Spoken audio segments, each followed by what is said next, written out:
Merci à tous. Eh bien, après avoir essayé de comprendre les rêves et les désirs de Mohammed bin Salman, on va rentrer dans le détail des autres émirats du CCG, Conseil de coopération du Golfe, avec Emma Soubrier et Franck Tétart. Emma Soubrier qui a déposé sa thèse la semaine dernière, c'est ça ? Bravo. Et donc, qui travaille exactement sur l'évolution économique et politique de la défense des pays du Golfe. Pour petite parenthèse, voilà, si vous êtes dans l'armement, ce sont de très très gros clients. Ils payent beaucoup tout le temps. L'Arabie Saoudite, je crois que c'est de l'ordre de 60 milliards par an. Et à ma gauche, Franck Tétart, docteur en géopolitique, ancien auteur du Dessous des cartes, pour ceux qui connaissent la petite émission sur Arte. Ça a été mon prédécesseur à Carto et Moyen-Orient. Et il a longtemps vécu à Abu Dhabi et à Dubaï. Et donc, il va nous parler d'Oman. Voilà, je vous laisse la parole à tous les deux. Emma, je te laisse Voilà, merci.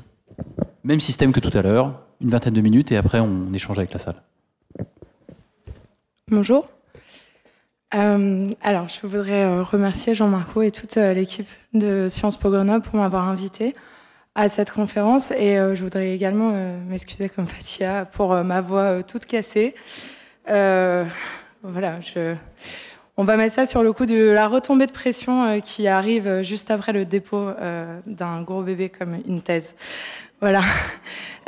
Donc aujourd'hui et depuis le 5 juin, date à laquelle le quartet, qui est composé de l'Arabie Saoudite, des Émirats Arabes Unis, du Bahreïn et de l'Égypte, donc depuis le 5 juin, depuis que le quartet a rompu ses relations avec le Qatar et a imposé des sanctions au Petit Émirat au titre que ce dernier apporterait son soutien aux groupes terroristes dans la région et serait trop proche de l'ennemi iranien, on s'interroge sur le sort du CCG, le Conseil de coopération du Golfe, l'entité régionale qui rassemble depuis 1981, 6 États de la région, à savoir l'Arabie Saoudite, le Bahreïn, le Koweït, les Émirats Arabes Unis et Oman et le Qatar. Ce que j'aimerais voir avec vous aujourd'hui, c'est que cette crise du Golfe et la pression qu'elle vient faire peser sur le CCG s'inscrit en fait dans une continuité et dans une histoire récente, donc je ne vais pas remonter aussi loin que Philippe, une histoire récente de la région qui est faite de rivalités internes, je crois d'ailleurs que c'est dans le titre de la conférence, de rivalités intestines, et notamment de défiance des petits États de la péninsule envers le grand frère saoudien. Donc je vais vous proposer un voyage dans la courte histoire du CCG, avec un accent sur les petits États qui le composent, surtout le Qatar et les Émirats Arabes Unis, qui sont les 2 États auxquels j'ai consacré ma thèse et que je qualifie dans ce travail de petits États princes. J'y reviendrai. Donc la première étape du voyage, c'est de faire un point sur la genèse de cette entité régionale. L'entité régionale du CCG a été créée en 1981 en réaction directe à la révolution iranienne de 1979, mais également le début de la guerre Iran-Irak qui a duré de 80 à 88. Cette entité régionale a été créée notamment parce que les 6 États membres avaient une perception commune de la double menace qui pesait sur eux. Par double menace, j'entends que la révolution islamique iranienne ainsi que le début de la guerre Iran-Irak venaient faire peser à la fois une menace matérielle sur ces États, au sens où l'Iran et l'Irak représentaient une menace pour l'intégrité territoriale de ces États de la péninsule, mais également, voire surtout, une menace idéologique ou idéationnelle qui était représentée par la République islamique d'Iran. Puisque, en fait, lorsque l'Iran connaît sa révolution en 1979, il devient de facto un compétiteur idéologique vis-à-vis du royaume saoudien, ce que Riyad ne tolère pas franchement. La perception de la menace matérielle, par ailleurs, elle est perçue d'autant plus que lorsque il y a la révolution en Iran, cette révolution s'accompagne d'une rhétorique particulièrement véhémente envers les monarchies de la péninsule, le guide suprême déclare alors que le régime monarchique est contraire à l'islam et il propose de déposer les monarques pour purifier la région. Donc je précise ça puisque c'est vrai qu'on a tendance à oublier qu'au moment de la révolution iranienne en 79, ça ne sort pas juste de l'esprit des monarques de la région que l'émergence de la République islamique iranienne représente bel et bien une menace. Il y a eu des menaces proférées par l'Iran vers les monarques de la région. Donc, en tout cas, ça, c'est la genèse de cette entité régionale qui est créée sous égide saoudienne. La deuxième étape du voyage, c'est la nouvelle donne que constitue le début des années 90. Au passage, juste entre 81 et 90, fondamentalement, au sein du CCG, il ne se passe pas grand-chose. Il y a le bouclier de la péninsule qui est créé en 86, mais donc le bouclier de la péninsule, c'est le bras armé du Conseil de coopération du Golfe, mais il n'intervient pas, et à part qu'il y a une structure qui est créée, c'est plus ou moins une coquille vide. Donc, deuxième étape du voyage, le début des années 90, notamment avec l'invasion par les troupes de Saddam Hussein du Koweït. Pourquoi est-ce que le début des années 90 représente un tournant? Notamment parce que les petits États de la péninsule comprennent alors que la stratégie coopérative qu'ils avaient mis en place avec le plus grand des États de la péninsule, à savoir l'Arabie Saoudite, ne fonctionne pas puisque ça ne les protège pas. Et que le plus grand d'entre eux ne peut pas les protéger contre une invasion extérieure, qui peuvent encore moins reposer sur leurs propres moyens pour se protéger contre une menace extérieure. Donc, ces petits États réalisent que le parapluie saoudien ne suffit pas. Et par ailleurs, le début des années 90, mais là je vous apprends vraiment rien, marque l'émergence d'un monde unipolaire. Pourquoi est-ce que je parle de l'émergence de ce monde unipolaire? C'est que ça a comme impact sur les petits États dans l'ensemble du monde, pas juste dans la péninsule arabique. Ça pousse tous les petits États du monde à chercher la protection des États-Unis qui venaient d'émerger comme superpuissance mondiale.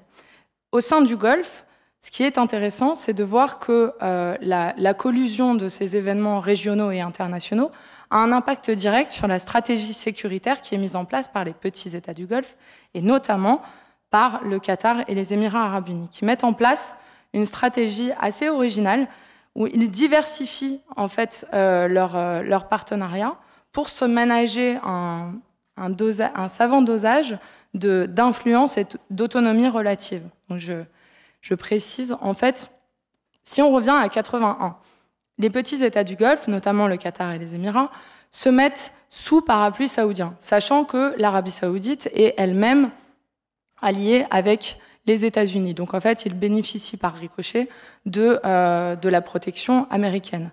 Mais en 90, ce qu'ils font, c'est qu'ils décident de mettre en place une alliance directe avec les États-Unis, en plus du parapluie saoudien et de l'alliance par ricochet avec les États-Unis. En 1992, le Qatar met en place un accord de défense avec les États-Unis, et en 1994, les Émirats arabes unis font de même.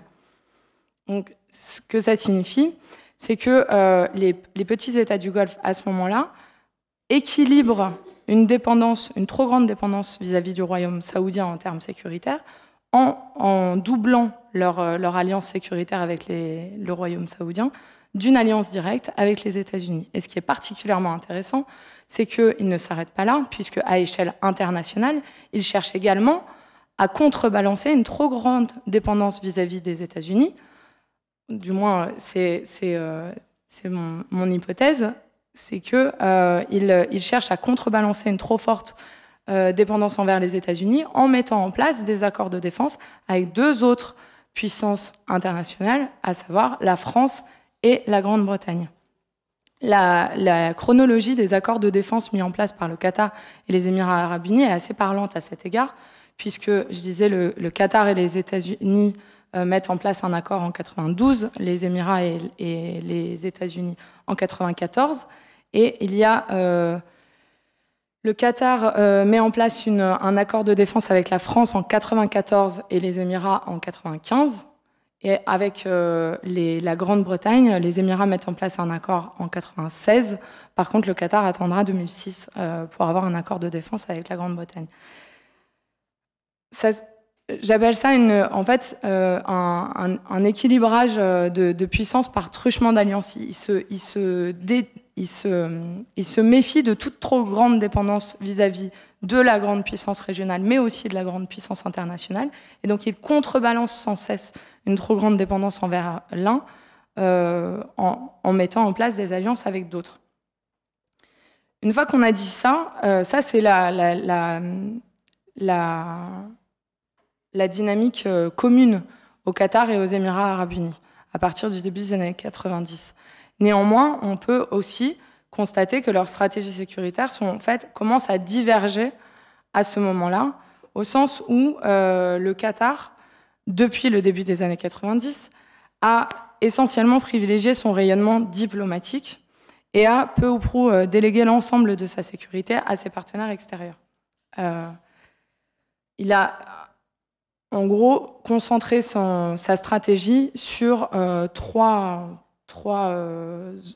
enjeux ou trois pôles. C'est le soft power, la question du soft power, le state branding, donc le fait de privilégier l'image de marque de son État dans la région et surtout dans le monde, et il défend sa légitimité en tant que petit État sur la scène régionale et internationale. Les Émirats arabes unis, quant à eux, ont organisé leur doctrine militaire autour de la consolidation de leurs outils de sécurité et de défense intérieure, tout en veillant par ailleurs à rayonner selon des canaux à peu près similaires à ceux du Qatar, à savoir le sport, la culture, l'éducation, etc. Et donc, on peut opposer au triptyque, au trio soft power, state branding et légitimité, un autre trio pour les EAU, qui sont le hard power, le state building, et la crédibilité sur la scène régionale et internationale, notamment en consolidant cet outil militaire. Ce qu'il faut néanmoins souligner, c'est que ces deux États, c'est pas du tout noir ou tout blanc, il y a des nuances évidemment dans leur stratégie, et ils combinent tous les deux l'ensemble de la panoplie de ce que je viens d'évoquer. Et le fait qu'ils aient un mix des deux fait qu'ils sont en compétition constante sur la scène régionale et la scène internationale, selon une logique, je fais appel au concept freudien du narcissisme de la petite différence pour expliquer pourquoi est-ce qu'ils sont tant en compétition alors que fondamentalement on peut considérer qu'ils se ressemblent énormément. C'est d'ailleurs la raison pour laquelle j'ai choisi de concentrer mon étude sur le Qatar et les Émirats arabes unis. Ça a été mentionné plus tôt. Quand on prend l'ensemble des petits États de la péninsule, on voit bien que le Koweït d'une part et Oman de l'autre sont beaucoup plus des électrons libres au sein de l'entité régionale. Ils sont davantage tournés l'un vers sa frontière nord avec l'Irak au moins jusqu'aux années 90, et l'autre plutôt tourné vers l'autre rive du Golfe, à savoir l'Iran. Donc ils sont beaucoup plus autonomes vis-à-vis de l'Arabie saoudite. Quant au Bahreïn, lui, il est au contraire beaucoup plus tourné vers l'Arabie saoudite. La raison pour laquelle le Qatar et les Émirats, en perspective comparée, m'intéressent, c'est qu'ils sont ceux qui ont le plus réussi à se ménager une autonomie relative vis-à-vis à la fois de l'Arabie saoudite et de l'Iran. Sachant que l'Irak est sorti du triangle de pouvoir régional depuis le début des années 2000, avec l'invasion américaine. Voilà. Une fois qu'on a posé la différence entre le Qatar et les Émirats, ce qui est intéressant, c'est de se demander pourquoi est-ce qu'ils sont si différents, alors leurs stratégies sont si différentes, alors qu'ils sont en apparence si similaires. Je vois plusieurs causes à ces différences.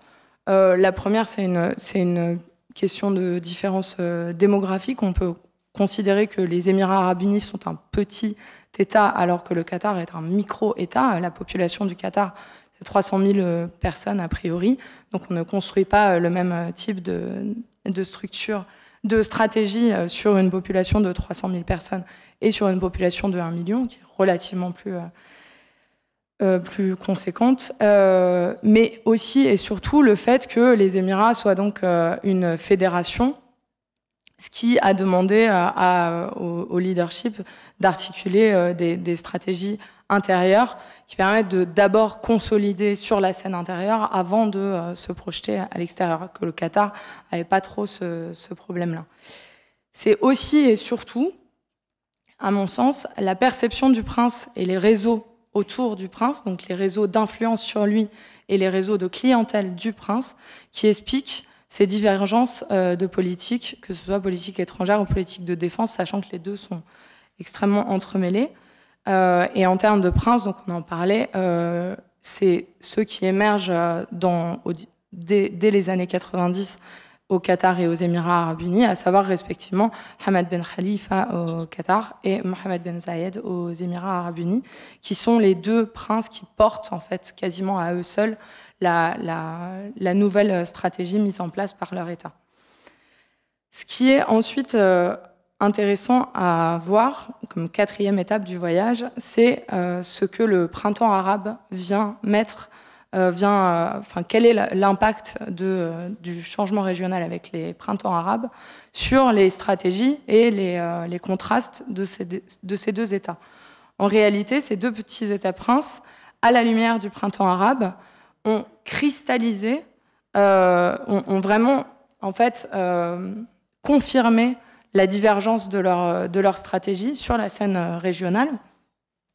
Et ces divergences se sont essentiellement cristallisées autour de la question des frères musulmans. Ça s'est vu en Égypte, où le Qatar soutenait les frères musulmans, tandis que les Émirats arabes unis sont ensuite venus à soutenir Al-Sisi. Ça se voit en Libye, mais ça se voit aussi dans une moindre mesure dans d'autres États comme en Tunisie. En fait, il y a vraiment plusieurs théâtres régionaux où la compétition entre la vision qatari de la région et la vision émirati de la région se sont passées à travers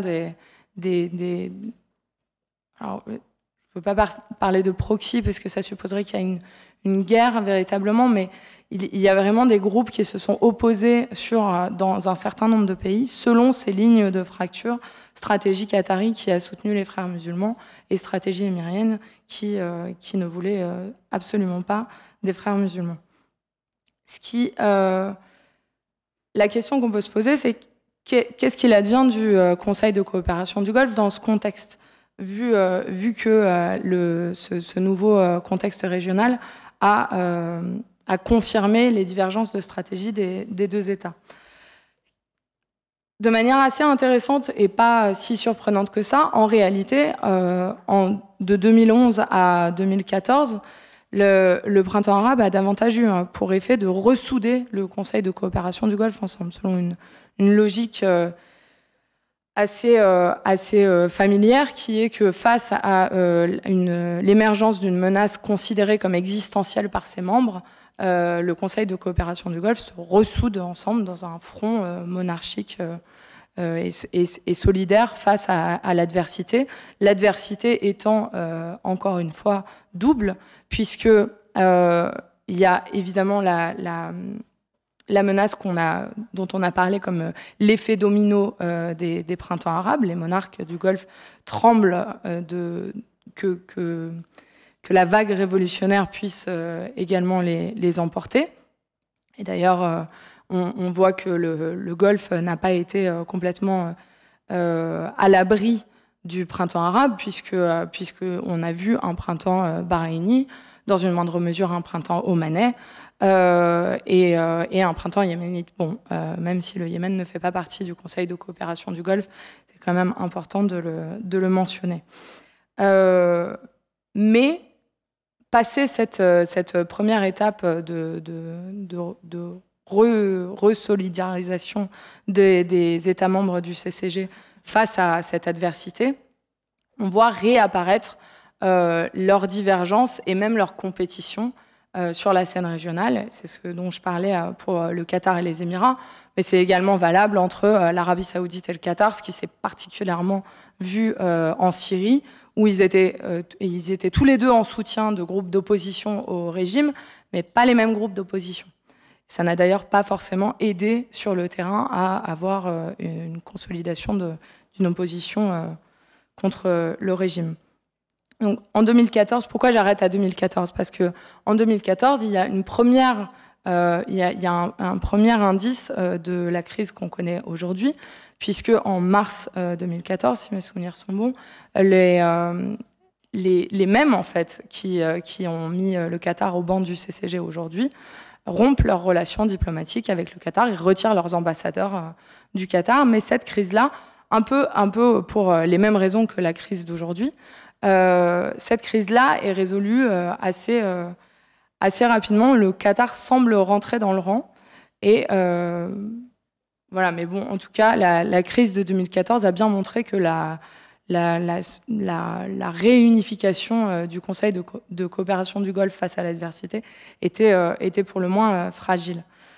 Aujourd'hui, ce que je trouve intéressant dans la crise du Golfe, au-delà du fait qu'elle s'inscrit dans une continuité de dissension entre ces États au sein du CCG, qui s'est déjà manifesté moult fois par le passé, et la dernière fois en date était en 2014, c'est que elle apparaît comme une consécration en fait du fait que les princes du Golfe vraiment assument ce nouveau modèle étatique du petit État-prince, qui est extrêmement centralisé autour de la perception et de la décision d'un seul et de ses réseaux autour de lui.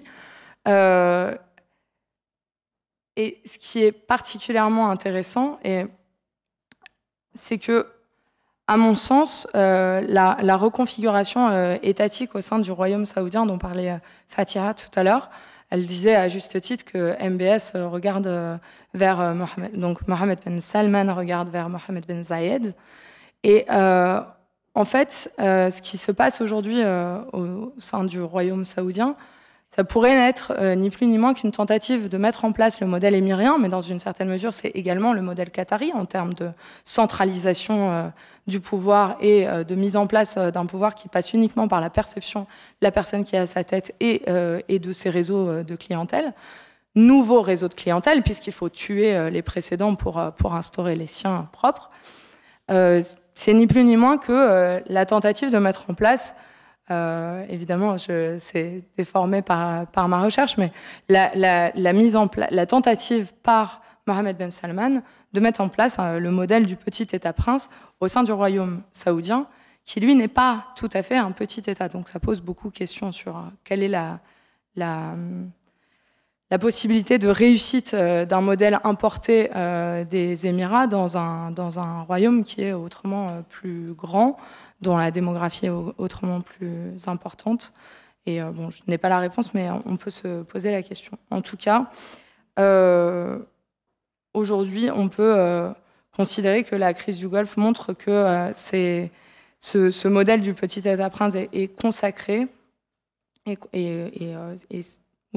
consacré, et qu'il a même une influence sur le pays qui reste le plus important du Conseil de coopération du Golfe, et qu'en fait la consécration de du modèle du petit État-prince qui met l'accent qui est une approche extrêmement statocentrée, voire égocentrée, puisque centrée sur les intérêts propres du prince, sont antithétiques avec l'entité régionale du Conseil de coopération du Golfe, et en fait amènent à sa destruction, ni plus ni moins. Et je sais que je dois terminer, mais je voulais terminer en disant,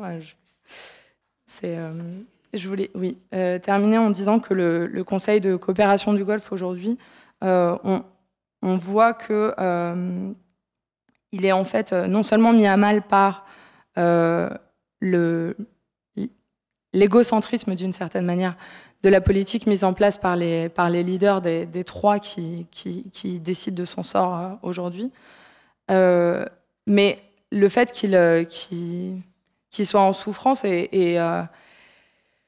se traduit aussi dans le fait que depuis le début de la crise du Golfe, on n'entend pas franchement parler du CCG. Ce que j'entends par là, c'est que le Conseil de coopération du Golfe aurait pu, voire aurait dû, être l'entité qui permettait de résoudre cette crise.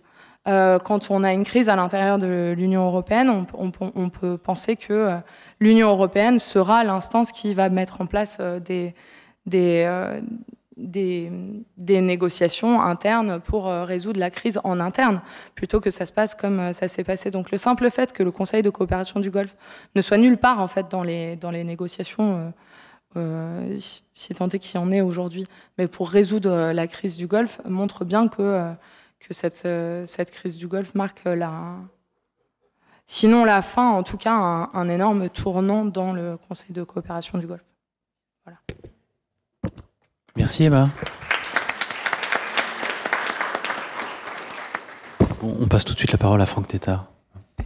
Merci, j'espère que vous m'entendez bien. Donc, comme Philippe a joué tout à l'heure l'historien de service, je vais jouer le géographe de service, puisque je ne suis pas issu des sciences politiques, mais de la géographie et de la géopolitique. Donc, je vais aussi utiliser l'outil préféré du géographe, à savoir les cartes dont la plupart viennent d'ailleurs de l'excellente revue Moyen-Orient, qui vont permettre d'illustrer un certain nombre de mes propos.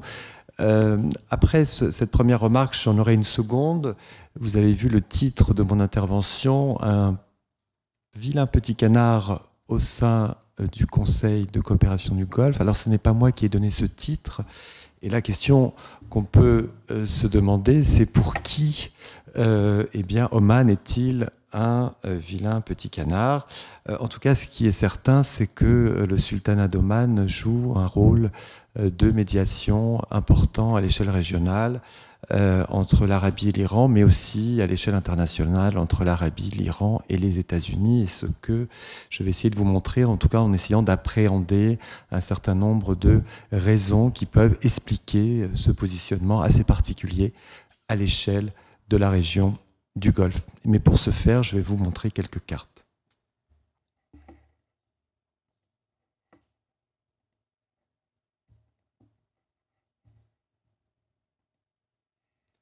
Alors la première carte qui me semble intéressante de vous montrer, c'est celle-ci.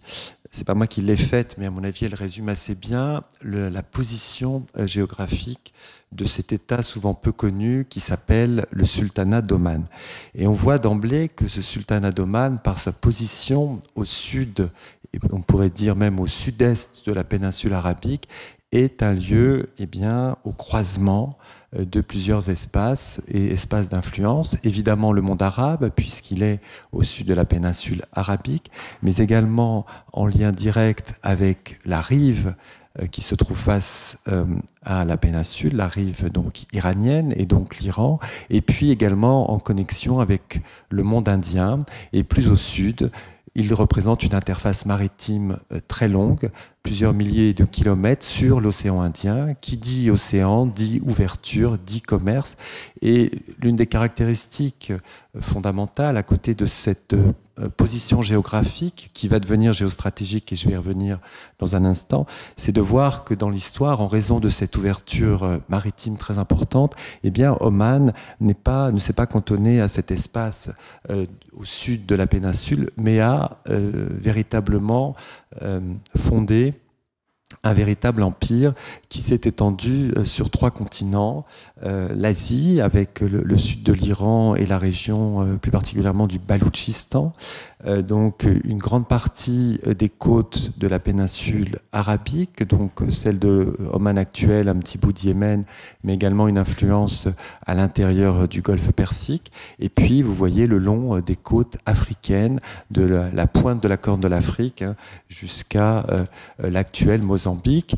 Pour information, la ville kenyane de Mombasa a été fondée par les Omanais, et donc on voit encore très bien cette influence qui a fait d'ailleurs qu'au XIXe siècle, au tournant des années 1850, la capitale d'Oman n'est plus à Mascate, mais elle est à Zanzibar. Donc Zanzibar, île le long des côtes africaines, qui est aujourd'hui en Tanzanie et qui était évidemment la capitale, mais aussi l'avant-poste de ce qui a fait la richesse de cet empire, à savoir la traite, puisque Oman a fait la traite des esclaves jusqu'à la fin du 19e siècle et donc a joué un rôle très important dans ce commerce entre le monde arabe et l'Afrique. Bien, donc ce petit rappel me paraît important puisque on voit très bien que cette ouverture sur l'extérieur, en raison de cette position géographique, est au fond, on pourrait dire, une quasi-constante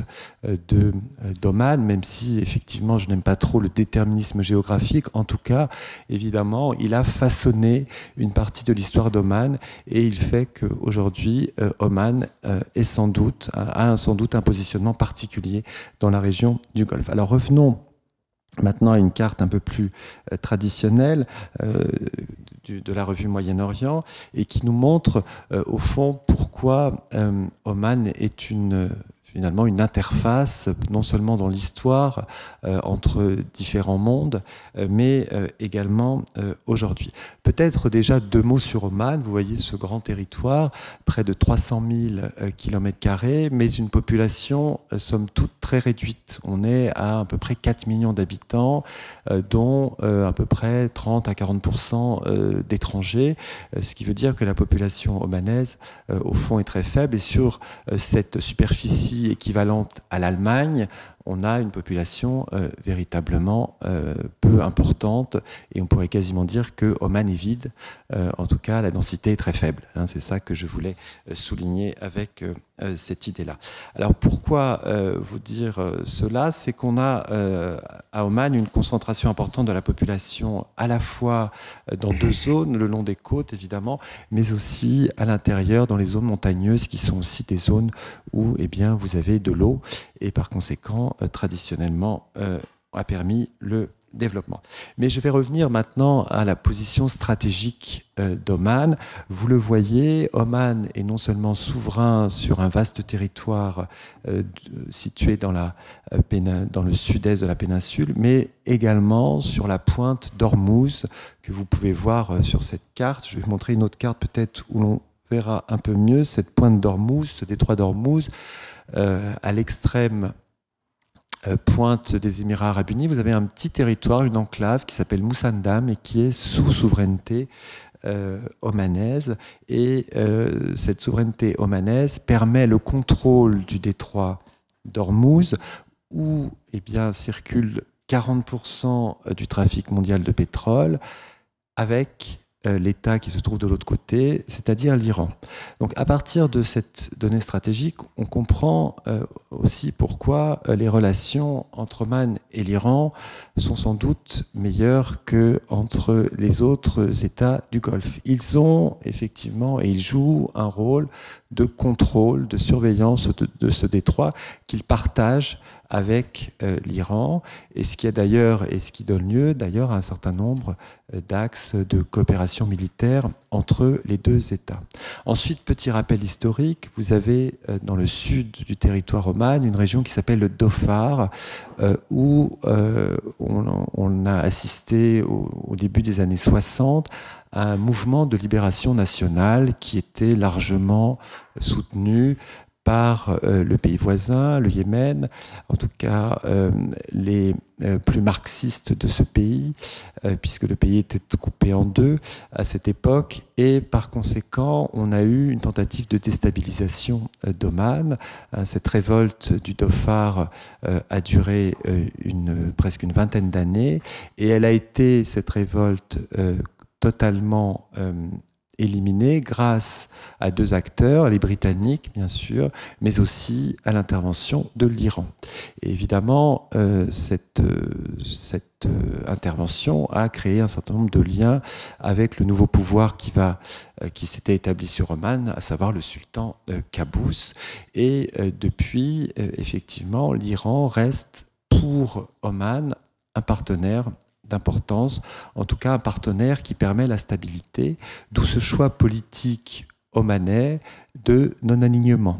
on a un État qui ne souhaite pas s'aligner, même si, comme l'a rappelé Emma Soubrier, Oman fait partie du Conseil de coopération du Golfe, il a toujours eu une certaine distance et a toujours adopté ou non les mesures qui étaient proposées et quelquefois a refusé certaines mesures ou certaines décisions qui étaient prises par le Conseil de coopération du Golfe, ce qui d'ailleurs a quelquefois suscité des réactions assez véhémentes de l'Arabie Saoudite, mais malgré tout, Oman a toujours gardé cette ligne de conduite.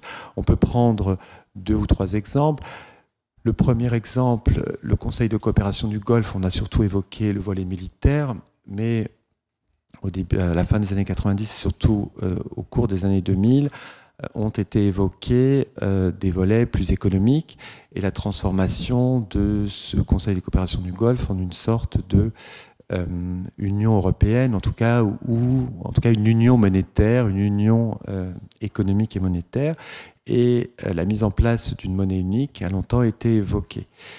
En réalité, rapidement, le choix d'un lieu pour installer une banque centrale a tout de suite été cause de crise et par conséquent, Oman, le premier, n'a pas voulu que l'Arabie Saoudite récupère sur son sol cette banque centrale et donc s'est désengagé de ce projet, suivi par les Émirats qui, eux, voulaient récupérer pour Dubaï, évidemment, cette banque centrale. Donc on voit qu'à l'intérieur de cette zone de coopération du Golfe, on a aussi énormément de tensions. Pour revenir à Oman, donc je disais que Oman ne se plie pas toujours aux décisions de ses voisins et évidemment dans les années 2000 également nous avons pu assister lors du sommet du Conseil de coopération du Golfe qui avait lieu d'ailleurs à Oman à Mascate en décembre 2013 donc le Oman qui s'est totalement désengagé de ses projets d'union et puis de la même façon qui ne suit pas et n'a pas suivi les directives de l'Arabie Saoudite ni du Conseil de coopération du Golfe concernant le Qatar, que ce soit lors de la crise de 2014 qu'on a évoqué tout à l'heure ou lors de la crise de 2017. Donc un positionnement toujours qui est en dehors de la ligne qu'ils se sentent imposés par Riyad. Vis-à-vis des Américains, en raison de cette position stratégique, il paraît évident que les Américains se sont rapprochés de Oman et en tout cas ils disposent de 2 bases ou de facilités militaires, notamment l'une que l'on voit sur l'île de Masira. Alors est-ce qu'on voit mieux sur cette carte? Je pense que oui, qui est ici l'île que vous voyez au large de la grande île que vous voyez au large de Duqm et qui donc héberge les facilités militaires américaines. Puis vous en avez une autre également. Et évidemment, l'idée pour les Américains, c'est de se positionner à l'entrée du Golfe et de pouvoir non seulement assurer la protection de Oman, mais assurer la protection de l'ensemble du Golfe, y compris des approvisionnements énergétiques du Golfe. Bien, donc un acteur américain qui est également intéressé par Oman, puisque Oman, comme je disais tout à l'heure, a toujours voulu jouer les médiateurs dans la zone et a donc joué un rôle très important dans les négociations qui ont commencé en 2013 pour trouver une solution à la crise autour de la nucléarisation de l'Iran. Et Oman a donc servi de point de rencontre par sa diplomatie entre Américains et Iraniens. Donc Oman se positionne parfaitement dans ce jeu régional comme un intermédiaire tout à fait sûr pour les deux et reconnu de part et d'autre, qu'il s'agisse des Américains ou des Iraniens. Il faut aussi rappeler le rôle d'Oman joué par Oman dans un certain nombre de médiations suite à des enlèvements, des prises d'otages. Des Américains pris en otage par l'Iran ont été libérés par l'intermédiaire de la diplomatie ou grâce à l'activisme de la diplomatie iranienne.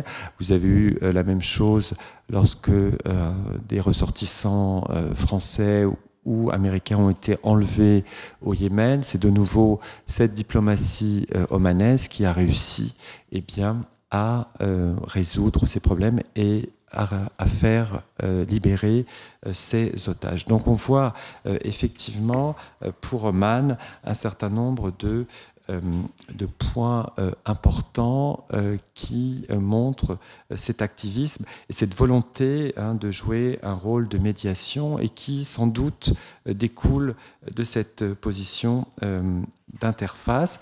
Alors après, on peut essayer de comprendre aussi au niveau interne pourquoi intervenir à l'extérieur. C'est aussi effectivement pour éviter les crispations internes. Et je pense qu'à nouveau, convoquer l'histoire et se souvenir de cette rébellion, cette révolte au Dhofar est un élément d'explication qui permet aussi d'expliquer ce positionnement assez intéressant d'Oman. Alors pour conclure, je pense qu'il faut considérer Oman comme au fond un État non aligné dans la région du Golfe. Non aligné ne veut pas dire qu'il n'appartient à aucune alliance, puisque c'est un membre du Conseil de coopération du Golfe, mais en tout cas qui n'a pas une diplomatie proactive, comme peuvent l'avoir l'Arabie Saoudite, ou même dans une autre dimension qui a été rappelée précédemment, le Qatar ou les Émirats Arabes Unis.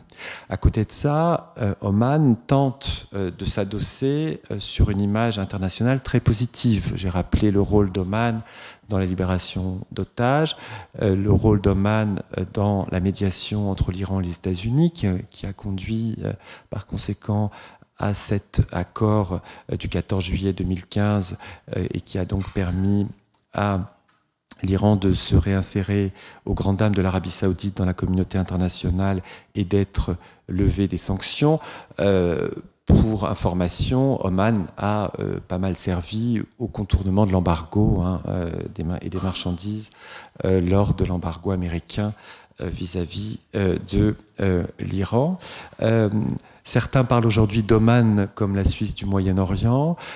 Ça devient un État aussi très attractif en termes touristiques et donc parce qu'il dispose d'une image très forte également de stabilité à l'échelle de la région. Et au fond, la question qu'on peut se poser, c'est que cette attractivité que l'on voit en termes touristiques, cette image positive qui émane d'Oman, au fond, ne sert-elle pas aussi à son projet économique ?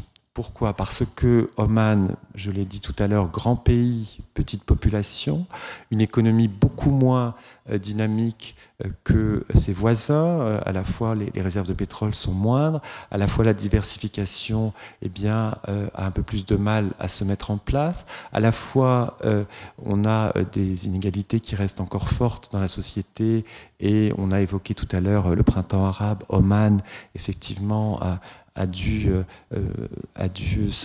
placer une partie de son budget sur des mesures sociales afin de préserver la paix sociale. Donc aujourd'hui, l'attractivité d'Oman passe aussi par cette image et positive à cette attractivité pour attirer des IDE et pour permettre son développement. Il y a un grand projet de port à Duqm qui doit effectivement et qui est dans la volonté d'Oman de devenir un grand hub portuaire et de transbordement de marchandises sur l'océan Indien qui doit être connecté avec le reste de la péninsule arabique et les Émirats voisins. On a déjà une infrastructure très importante qui est connectée en termes d'oléoduc et de gazoduc qui permet le contournement du détroit d'Ormuz. Donc on a véritablement cette volonté aujourd'hui, on a le sentiment aujourd'hui que Oman joue de nouveau de cette position géostratégique pour, au fond, dans le cadre de sa diversification économique, devenir non plus rentier par le pétrole, mais rentier par sa position stratégique. Voilà, je vais m'arrêter là pour laisser le temps aux questions et je vous remercie de votre attention.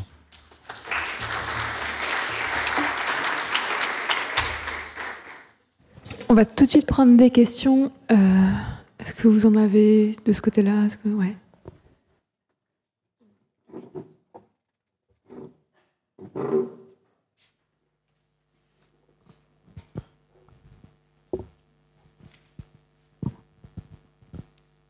Merci.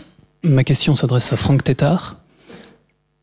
Est-ce que Oman, est-ce qu'Oman a aujourd'hui les moyens d'avoir cette diplomatie de la médiation que vous avez décrite, que le pays a eu historiquement, en sachant que le sultan est très malade, qu'il n'a pas de descendance, et que la fin du pétrole est annoncée pour 2030. Merci. Ma question s'adresse à Madame Sobrier. En 2015 ou en 2016, j'avais appris que les membres du CCG avaient convié le Royaume du Maroc à venir rejoindre leur groupe, en tout cas à participer à une des assemblées. Bon, géographiquement, ça paraît pas très cohérent d'inviter le Maroc au Conseil de coopération du Golfe. Mais j'aimerais savoir, selon vous, quel est l'intérêt pour les membres du CCG de s'afficher aux côtés du Royaume du Maroc? Merci. Moi, c'est plutôt pour Monsieur Tétart. Donc, en fait, ma question, c'est, comme vous l'avez dit, Oman a une grande puissance, enfin, a un certain pouvoir diplomatique. Et dans ce cas-là, pourquoi est-ce qu'il ne joue pas plus un rôle de médiateur dans le cadre de la crise du Qatar?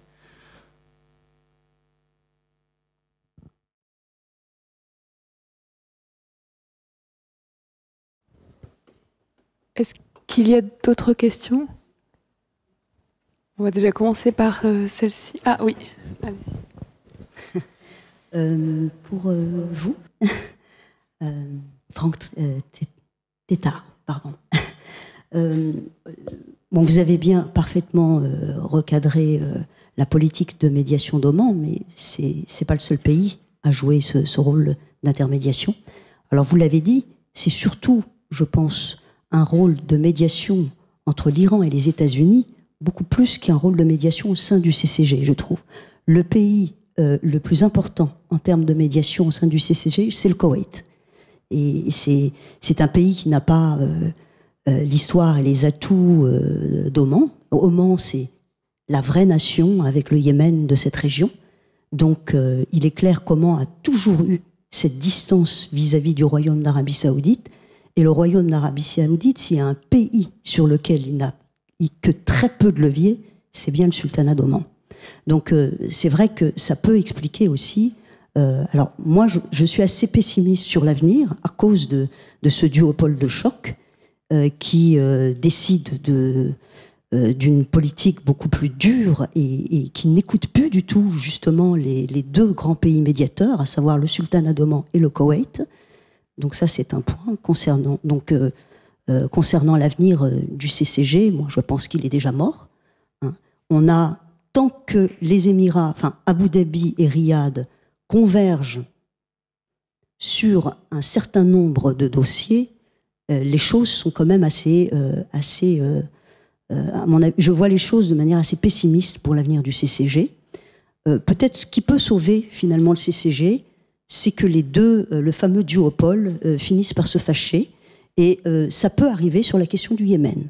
Parce que l'agenda des Émirats arabes unis au sud-Yémen n'est absolument pas celui de l'Arabie saoudite. Donc peut-être que finalement, si excusez-moi du terme, les deux mâles dominants actuels se chamaillent, ça risque finalement de redonner du souffle au CCG. Une autre question pour Emma. Alors, je vais être un peu provocante, mais vous me connaissez. Est-ce que vous n'êtes pas un peu quand même stockholmisé par votre objet d'étude sur les petits États qui seraient du coup quasi des inspirateurs concernant le modèle, par exemple, que veut adopter l'Arabie saoudite? Je ne comprends pas trop. Que l'Arabie saoudite, effectivement, s'inspire des modèles de modernisation, notamment à Abu Dhabi, concernant l'armée, l'industrie de défense, je vous suis complètement. En revanche, l'Arabie saoudite se projette comme une future nation. Ce qui ne peut absolument... Si, je pense qu'aujourd'hui, le projet d'MBS est vraiment de construire une nation bien au-delà des affinités, des allégeances tribales et de celles de la famille régnante, et que cette nation sera sultanique autour du projet personnel du prince. Je ne vois pas en quoi les Émirats arabes unis, ou même encore moins le Qatar, peuvent se projeter dans ce type de projet qui est impossible. Ça ne peut pas être des nations. Et qu'est-ce que vous entendez aussi par petits États princes, comme vous dites? J'ai pas tout à fait compris.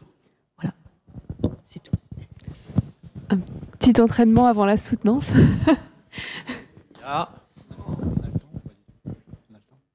Oui, moi j'ai quelques questions, des questions ponctuelles. D'abord pour Emma. Alors ça répond sur la question de Fatiha Daziani, donc le CCG, son avenir ou pas, etc. Est-ce que encore aujourd'hui on parle de marché commun ou pas?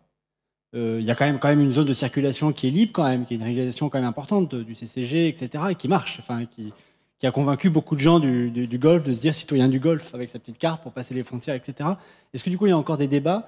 Est-ce qu'il y a des débats aussi sur la structuration interne du CCG aujourd'hui? Donc peut-être tu as entendu parler la façon dont ça fonctionne, comment on parle, comment on débat, qui gère les dossiers, etc. Donc au sein du CCG, est-ce qu'il y a des débats sur la structuration? Bon, c'est une question, hein, etc. Et pour Franck Tétart, alors une question sur le Dauphin. Donc j'étais sensible, c'est vrai que c'est important cet épisode du Dauphin, mais c'était quand même l'époque du chat.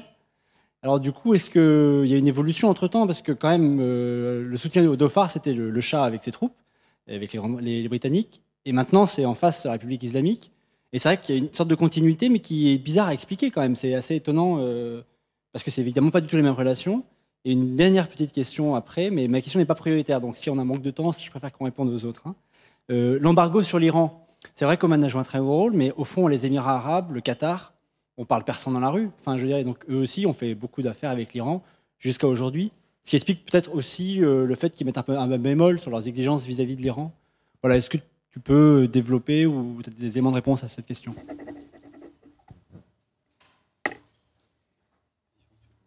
Bien, je vais commencer à revenir. Donc, il y avait une première question sur est-ce qu'au fond, le sultanat d'Oman a-t-il a-t-il les moyens de sa politique et de ce positionnement en tant que médiateur? Effectivement, il y a déjà eu un élément de réponse qui a été donné. Ce n'est pas le seul médiateur de la région, et le principal, effectivement, c'est le Koweït. Et on le voit aujourd'hui, notamment dans la crise avec le Qatar, combien ce Koweït est actif depuis le début de la crise.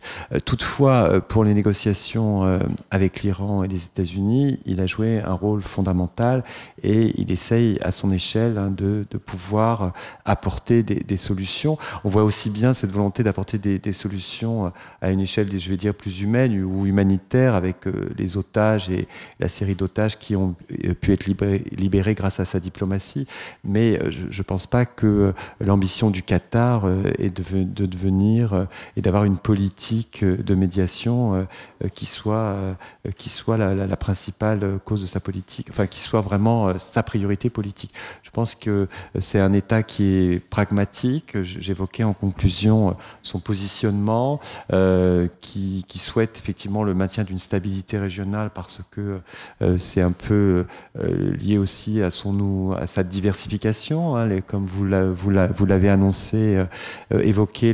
Aujourd'hui, les hydrocarbures effectivement ne sont plus la principale cause d'enrichissement, et les ressources sont quasiment épuisées. Donc il faut effectivement diversifier, et la stabilité est évidemment au cœur de son développement, et notamment ces gros projets le long de la côte de l'océan Indien, autour de ce hub portuaire et de cette zone franche en construction, mais qui a pris beaucoup de retard, du KEM, et par conséquent, je ne crois pas que la volonté d'Oman est de faire et de mettre des moyens supplémentaires dans une diplomatie qui serait une diplomatie d'un grand État. Ils savent leurs limites, ils connaissent connaissent cela, ils connaissent très bien les moyens qu'ils ont, mais avec les moyens qu'ils ont, ils essayent en tout cas de favoriser la stabilité de cette région du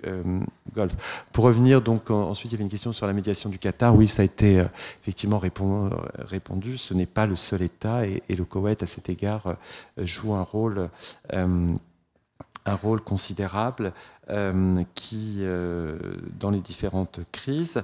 Mais ce que montre en tout cas Oman, c'est qu'à l'intérieur de ce Conseil de coopération du Golfe, ils savent dire non et ils se positionnent comme un État, moi je dirais quelque part non aligné sur les grandes décisions qui ne les intéressent pas ou qu'ils considèrent comme inopérantes. Après, on peut se poser la question de la pérennité de ce Conseil de coopération du Golfe qui aujourd'hui effectivement paraît comme complètement en crise et qui aussi ne semble pas répondre au fond aux besoins de sécurité de la région. Il n'a jamais véritablement fonctionné et aujourd'hui avec deux États qui ont été évoqués et deux ministres de la Défense qui s'imposent à l'échelle régionale, effectivement ce Conseil perd un peu de sa légitimité mais je pense qu'Emma reviendra sur cela.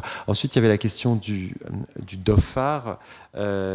Oui, continuité. En tout cas, je ne l'ai pas évoqué tout à l'heure, il y a quand même une influence très ancienne de l'Iran et même dans la population omanaise, on a quand même un certain nombre de personnes qui descendent de ces marchands persans qui se sont installés dans la région de Mascate il y a assez longtemps.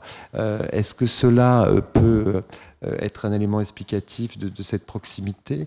En tout cas, dès les débuts dès les années 80-90, on a quand même une assez forte proximité qui se maintient et des liens économiques et je pense et des liens politiques et je pense que la principale raison c'est la surveillance du détroit stratégique puisque Oman comme l'Iran sont les deux gardiens du détroit et donc ils ont toujours été obligés de conserver des relations pour le maintien de cette surveillance du détroit. Mais je n'ai pas d'autres éléments mais peut-être que Jean-Paul Burdi aura des éléments à nous apporter tout à l'heure. Je vois qu'il lève la main sur ce point-là. Je vais laisser tout de suite la réponse à Emma. Oui, merci pour vos questions. Concernant le Maroc, je ne sais pas si c'était en 2015-2016. Dans mon souvenir, c'était avant ça. Et ce n'était pas seulement au Maroc, mais c'était au Maroc et à la Jordanie. Ce qui semble logique, enfin aucune logique géographique effectivement, mais une logique monarchique tout simplement. Enfin, il semble ce qu'il faut quand même rappeler sur cette histoire, c'est que quand l'invitation a été envoyée au Maroc et à la Jordanie de se joindre au CCG, c'était une décision saoudienne et purement saoudienne. Qui n'avait pas franchement été discuté avec le reste des États membres du CCG, et pas non plus, et c'est ce qui est assez drôle, avec le Maroc et la Jordanie. Je me souviens d'une discussion avec un Omanais qui connaît bien ces sujets-là et qui expliquait qu'en fait, au final, les Marocains étaient presque embêtés parce que eux, ils n'avaient pas franchement envie de rejoindre le Conseil de coopération du Golfe et que ça avait d'ailleurs, ça faisait même l'objet de blagues. Peut-être qu'il faudrait envoyer une carte de la région aux monarques du Golfe pour leur expliquer que il n'y a pas de logique géographique à ce qu'on intègre le Conseil de coopération du Golfe. Bon, du coup, ils ont cette invitation a été déclinée. En revanche, ce qui n'a pas été décliné, c'est l'énorme aide financière qui est venue juste derrière des monarques du Golfe vers le Maroc ainsi que la Jordanie. Alors pourquoi? Quel intérêt au-delà de... Je pense que... je peux pas trop m'aventurer sur ce terrain, mais à l'époque, je m'étais demandé, outre le fait qu'il y ait un côté club des monarchies face à l'adversité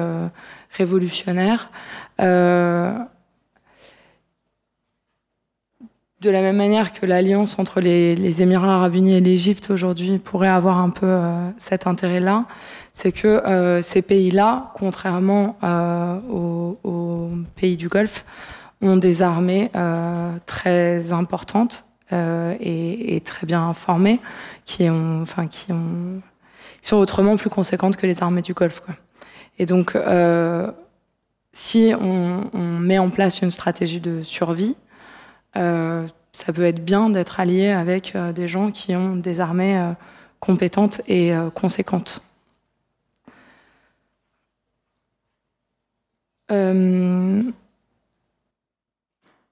Juste rapidement, Philippe, concernant le marché commun, il me semble que justement, depuis le début de la crise du Golfe, les restrictions qui ont été imposées au Qatar sont en fait contraires aux règles de ce marché commun, et que le Qatar a justement porté plainte pour dire qu'il y avait un problème entre les règles établies au sein même de l'entité et les restrictions qui sont imposées par ses voisins. Donc du coup, clairement, la crise du Golfe met en berne cette idée du marché commun. Enfin, à la frontière, ça ne passe plus avec le Qatar. Donc, quant à savoir les débats au sein du CCG, vraiment, je ne sais pas. Ah oui, alors, est-ce que j'ai été stockholmisée par mon objet d'étude ? Je pense que tous les chercheurs sont un peu stockholmisés par leur objet d'étude. C'est fatal. Passer 5 ans sur un sujet, on ne peut pas se laisser, on ne peut pas être complètement imperméable à son objet d'étude. Ce serait bizarre. Néanmoins, je pense vraiment qu'il y a des similitudes entre... Vous parliez justement tout à l'heure vraiment d'une révolution de paradigme. Et je crois que Stéphane Lacroix aussi a écrit un très bon papier dans l'Orient 21 sur le fait que Mohammed Ben Salman a été, en fait, prenait cette figure de l'autocrate modernisateur, qui était finalement la figure de Mohammed Ben Salman, Zayed, pardon, un peu plus d'une décennie avant lui. Et vous le soulignez aussi d'ailleurs dans votre exposé, il y a une vraie relation entre Mohammed Ben Zayed et Mohammed Ben Salman, le premier étant le mentor véritablement du second. Et ce qui me fait... Après, je vous rejoins sur le fait que le Qatar peut pas franchement être considéré comme un modèle pour l'Arabie Saoudite, mais à partir du moment où je trouve que même s'ils ont adopter des stratégies vraiment divergentes, les bases sur lesquelles reposent leurs stratégies sont vraiment, à mon sens, les mêmes. Au sens où il y a effectivement une concentration extrême de la prise de décision qui est autour d'une personne et de son petit cercle autour, qui, contrairement à auparavant, n'est pas nécessairement juste le cercle familial, mais vraiment un nouveau réseau de clientèle qui est mis en place par le prince, qui fait table rase des réseaux précédents pour instaurer ses propres réseaux et dire voilà comment moi je vois les choses, avec au cœur de la stratégie de ces deux princes, donc au Qatar et aux Émirats arabes unis, une perception qui leur est vraiment propre et personnelle. Je pense notamment à la question de... ça nous emmène autre part, c'est pas vis-à-vis de l'Arabie Saoudite cette fois, mais la vision de Mohammed Ben Zayed vis-à-vis de Oman est assez parlante à ce niveau-là. Il y a une histoire que l'on raconte, on rappelle que du temps de Shah Zayed, donc le père de Mohammed Ben Zayed, le sultan d'Oman avait envoyé les troupes à la frontière sur les terres contestées entre Oman et les Émirats arabes unis. Et le sultan voulait envoyer ses troupes pour récupérer le territoire.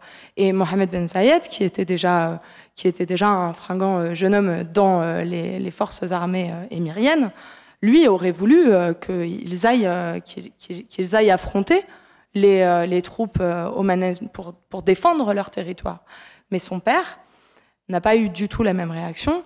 Et il a dit, s'ils veulent avancer, qu'ils viennent jusqu'ici, ça leur appartient. Je ne tolérerai pas que du sang émirien soit versé dans une lutte contre les frères omanais. Et face à cette réaction extrêmement raisonnable, on pourrait dire, de Cheikh Zayed, qui n'est certainement pas celle qu'aurait souhaité avoir son fils, déjà à l'époque, Mohamed Ben Zayed. Donc, face à cette réaction, le sultan a retiré ses troupes.